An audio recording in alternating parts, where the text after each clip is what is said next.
Hola chicos, ¿cómo están? Espero que se encuentren muy bien. Mi nombre es José Anderson Quispe, soy de la carrera de Medicina Humana de la Universidad Nacional de Loja. Pertenezco a la campaña de apoyo educacional denominada Let's Learn Together, Anatomía y Biología, y hoy vamos a hablar desde la segunda parte del sistema cardiovascular.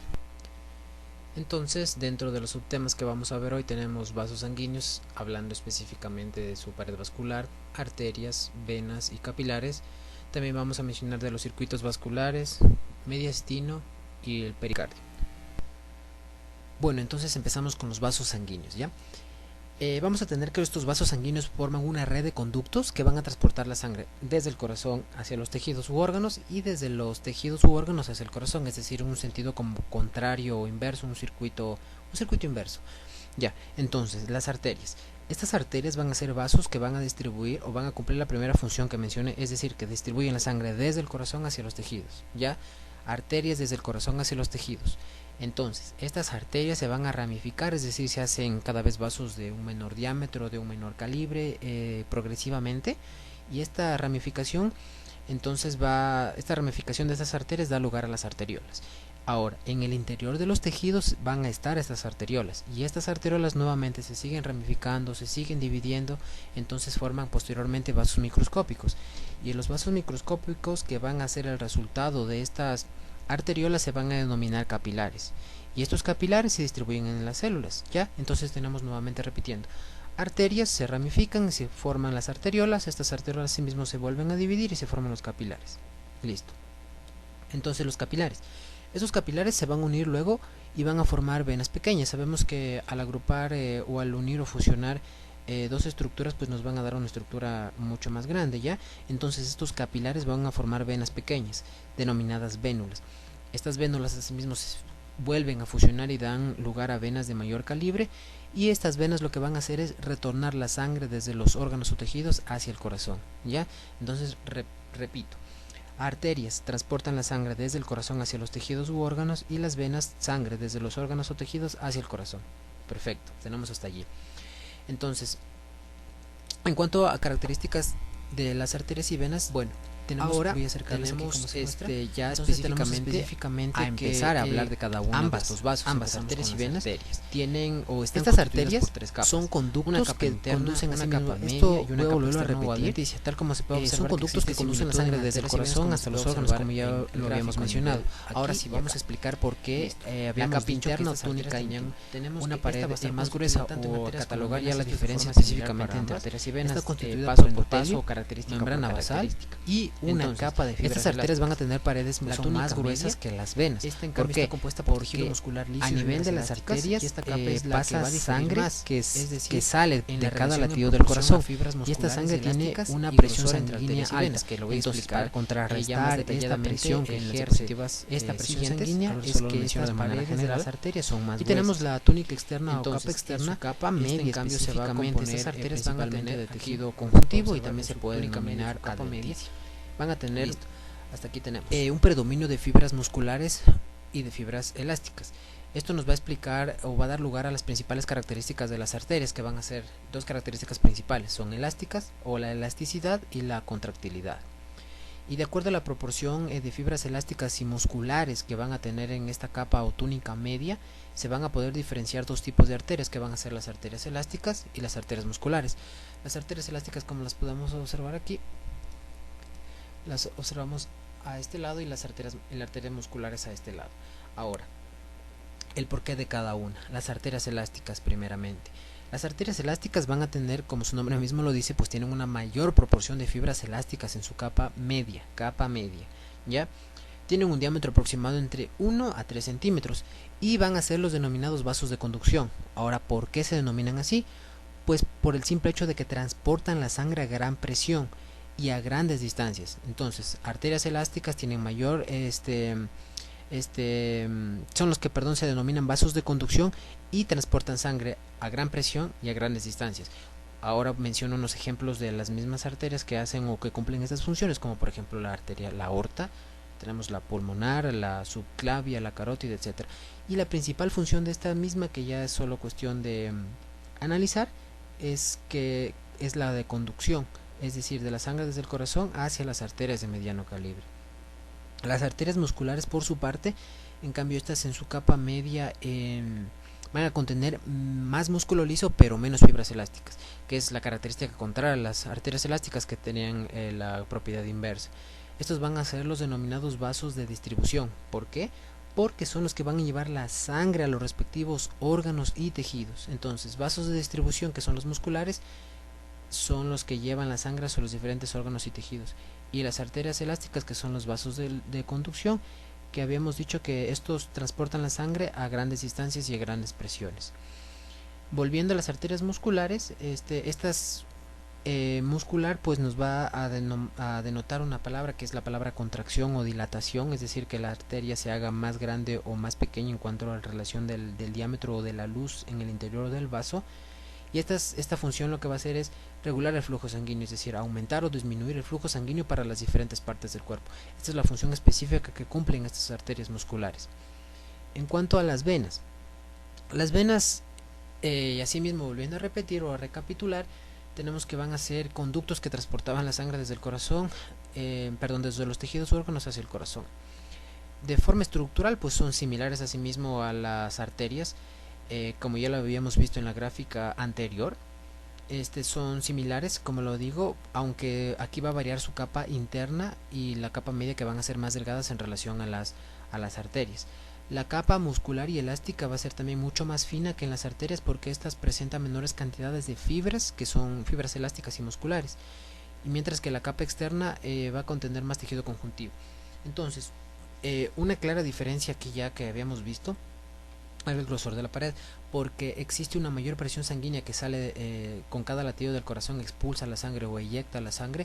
Entonces esta mayor presión está a nivel de las arterias en relación a las venas. En las venas existe una menor presión, por lo tanto no es necesario pues que haya un mayor grosor a nivel de las venas, de las paredes de las venas.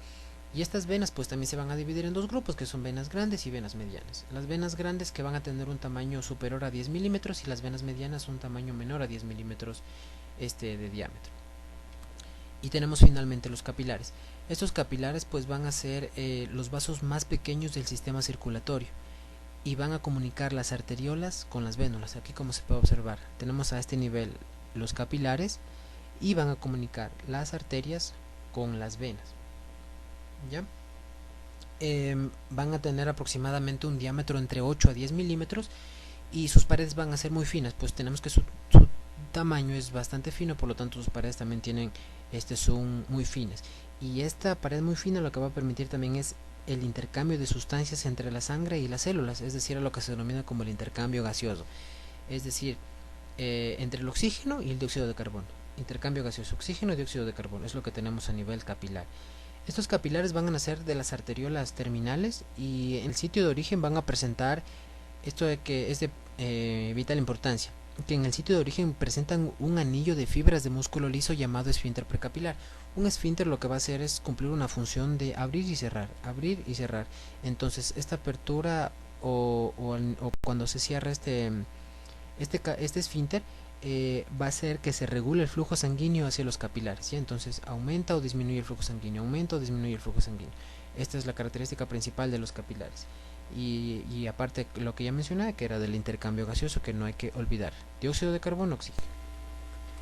Ya, he elaborado una pequeña diapositiva de las diferencias entre venas y arterias, porque es una pregunta que se hace comúnmente, y es de mucha importancia para poder también entender las características fisiológicas entre arterias y venas. Entonces, aquí en su parte derecha, superior derecha, se observa una tabla en cuanto a las diferencias. Ya tenemos la concentración relativa de oxígeno, por ejemplo. En las arterias va a haber una concentración mayor de oxígeno a nivel de las arterias sistémicas y menor a nivel de las arterias pulmonares.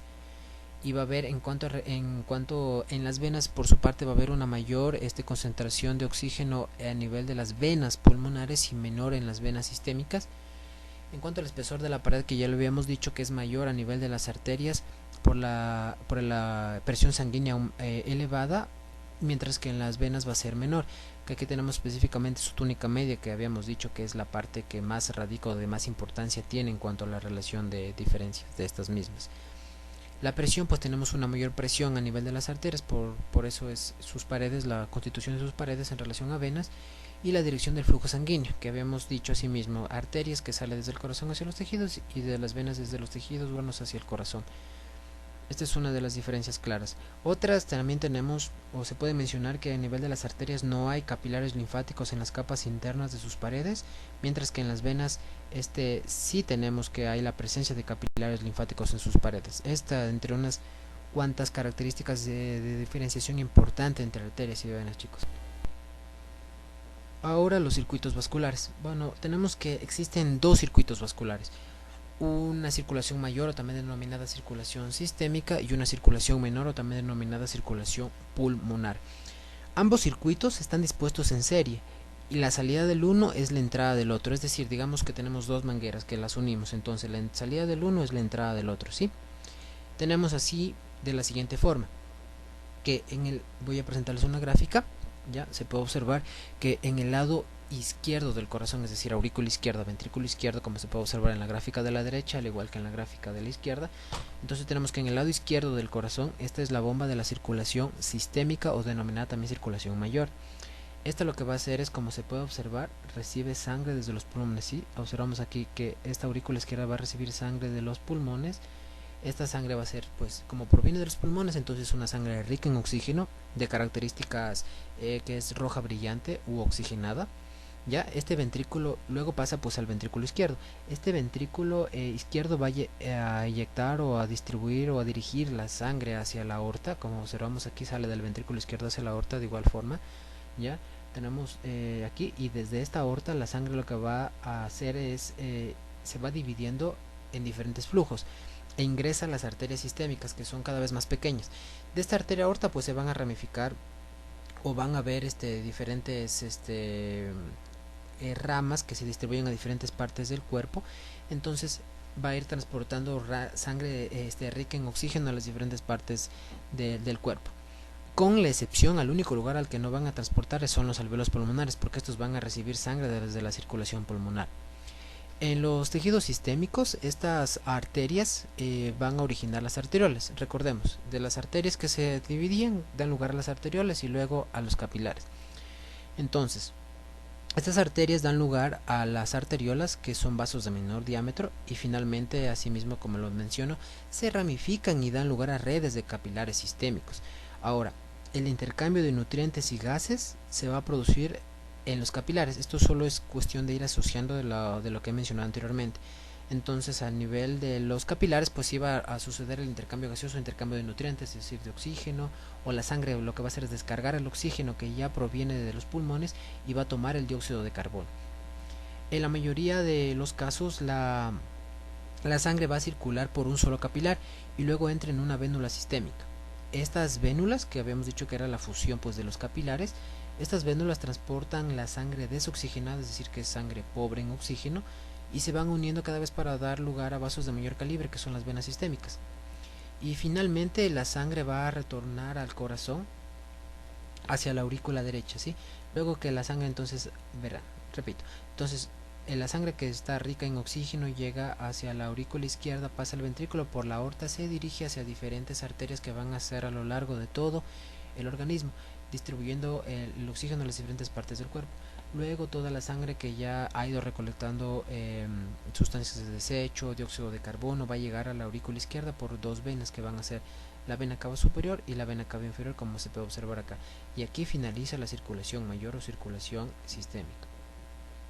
Por su parte, la circulación menor o circulación pulmonar tenemos que está dada por el corazón derecho o por el lado derecho del corazón, que es la bomba del circuito pulmonar, es decir, aurícula derecha, ventrículo derecho. Entonces, nos habíamos quedado que la aurícula derecha iba a recibir la sangre que estaba con sustancias de desecho o con dióxido de carbono, y esta sangre de la aurícula pasa hacia el ventrículo derecho y luego se dirige hacia el tronco pulmonar. Se dirige hacia el tronco pulmonar, que se va a dividir en dos arterias pulmonares. Estas van a transportar, si nos quedamos aquí, entonces sigue por el tronco pulmonar y sigue hacia las arterias pulmonares. Aquí se transporta sangre pues a ambos pulmones, esta sangre con sustancias de desecho, y nuevamente a nivel de los capilares pulmonares la sangre libera este dióxido de carbono y capta nuevamente el oxígeno. y la sangre oxigenada asimismo vuelve a repetirse el mismo mecanismo, el mismo flujo, es decir, fluye hacia las venas pulmonares y regresa hacia la aurícula derecha para posteriormente nuevamente suceder todo el mecanismo de la circulación sistémico, circulación mayor. El mediastino. Este mediastino es el compartimento central de la cavidad torácica, tal cual se puede observar en la gráfica. De color tenemos de color azul o de color turquesa, como se puede ver. Hablando específicamente de sus límites, vamos a tener que tiene un límite superior que va a ser la abertura torácica superior, un límite inferior que constituye el diafragma, un límite anterior que van a ser el esternón y los cartílagos costales, y un límite posterior que van a ser los, aquí como podemos ver, que son las vértebras torácicas. También va a tener límites laterales que van a ser las pleuras mediastínicas. Entonces, este mediastino va a contener todas, absolutamente todas, las vísceras y estructuras torácicas, con excepción de los pulmones, que como lo menciono forman sus límites laterales, es decir, la pleura mediastínica. Ya. Con la finalidad o con una finalidad descriptiva, este mediastino se divide en dos partes, que es un mediastino superior, como lo tenemos aquí, un mediastino superior y un mediastino inferior. Primero empiezo con el mediastino superior. Todo esto es generalidades, luego se lo voy a explicar a más profundidad o con más características más específicas. Entonces tenemos que este mediastino superior se va a extender desde la apertura torácica superior hasta un plano transverso que está trazado a nivel de las vértebras torácicas 4 y 5. Mientras que el mediastino inferior pues es la parte que nos queda de todo el mediastino, es decir, desde el plano transverso del tórax a nivel de la T4 y T5 hasta el diafragma. Y hay que tener en cuenta que este mediastino inferior, debido a la presencia del pericardio a este nivel, pues se va a dividir en tres partes, que es un mediastino anterior, tenemos un mediastino medio y un mediastino posterior. Tenemos entonces el mediastino superior, tal cual se puede observar en la gráfica. Este mediastino superior va a ser superior, como su nombre lo dice, al plano transverso del tórax, ¿sí? Tenemos aquí el mediastino superior es superior al plano transverso del tórax, que va a pasar a nivel del ángulo del esternón hasta el disco intervertebral de las vértebras torácicas 4 y 5. En este mediastino superior, como se puede observar a continuación, vamos a indicar las características o las estructuras, que se encuentran dentro del mismo, siendo de anterior a posterior las siguientes. De color naranja vamos a tener el timo, también tenemos los grandes vasos con las venas brachiocefálicas, como podemos observar. También tenemos la vena cava superior, las cuales van a ser anteriores al tronco brachiocefálico, al arco de la aorta. También tenemos que va a haber, aquí se van a encontrar también los nervios relacionados, como tenemos los nervios frénicos y el plexo nervioso cardíaco. Otra de las estructuras que se encuentran aquí asimismo tenemos que son la continuación inferior de las vísceras cervicales. Tenemos anteriormente la tráquea, posteriormente tenemos el esófago, ¿ya? Y también tenemos los nervios relacionados. Aquí en cambio tenemos los nervios laringeos recurrentes izquierdos. Y también vamos a tener el conducto torácico y los troncos linfáticos. Por su parte, el mediastino posterior. Este mediastino posterior se va a localizar, vamos a regresar. Este mediastino posterior se va a localizar inferiormente al plano transverso del tórax, ya se encuentra ubicado anteriormente desde las vértebras torácicas. Vamos a tener que aquí existe todo este límite desde la vértebra torácica 5 hasta la vértebra torácica 12. Ya, este es posterior al pericardio, como lo observamos aquí, y posterior al diafragma. Entonces posterior al diafragma y posterior al pericardio. Ya, este es lo que constituye el mediastino posterior. Y además, bueno, de esta vista no se puede observar, pero tenemos que también está ubicado a nivel entre la pleura parietal de ambos pulmones. Este mediastino posterior lo que va a hacer es contener, voy a borrar esto. Este mediastino posterior lo que va a contener, o las estructuras que tiene, son la aorta torácica. Tenemos la aorta torácica que se encuentra a este nivel. Tenemos el conducto torácico, los troncos linfáticos también, los nódulos linfáticos mediastínicos posteriores, las venas, hablando específicamente de las venas ácigos y hemiácigos, la parte terminal del esófago y el plexo nervioso esofágico. El mediastino anterior, por su parte, en cambio, constituye la subdivisión más pequeña de todo el mediastino inferior. Ya, este se va a situar entre el cuerpo del esternón, que lo tenemos aquí en su parte anterior, sí, tenemos entre el cuerpo del esternón y los músculos transversos del tórax, que se van a encontrar igualmente a nivel, en la parte anterior, a ambos lados del esternón. Y su límite posterior pues va a ser el pericardio. Esto constituye el mediastino anterior. Se va a continuar con el mediastino superior a nivel del ángulo del esternón. Vamos a borrar nuevamente. Se va a continuar superiormente a nivel del ángulo del, aquí se continúa superiormente con el mediastino superior a nivel del ángulo del esternón, y va a estar limitado inferiormente aquí, como se puede observar, con el diafragma. Y aquí tenemos su límite posterior, que era el pericardio. Ya, eso es lo que tenemos en cuanto a las limitaciones o los límites del mediastino anterior. Este está constituido por tejido conectivo laxo, por grasa, por vasos linfáticos, algunos nódulos linfáticos y ramas de los vasos torácicos internos. En el caso de niños y en el caso también de lactantes, este mediastino anterior lo que va a contener es la porción inferior del timo. El pericardio.